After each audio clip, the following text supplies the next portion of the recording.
مرحب بيكم يا أبطال المناعة. الأسبوع ده ركزنا على 3 حاجات مهمة وبسيطة لكن تأثيرها كبير على صحتكم.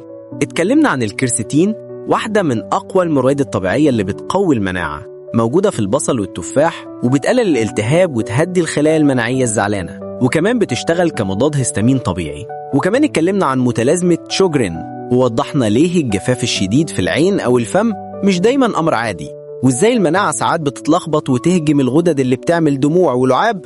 وشرحنا الأعراض والتحاليل والعلاج ونمط حياة يساعد يقلل التعب ويحسن راحتك.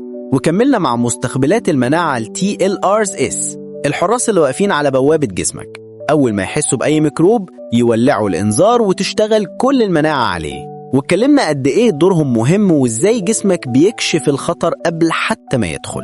قولولي بقى، نكمل في سلسلة المناعة ولا عايزين مواضيع جديدة؟ سيبولي رأيكم في الكومنت وما تنسوش تتابعونا، الجاي أحلى وأقوى.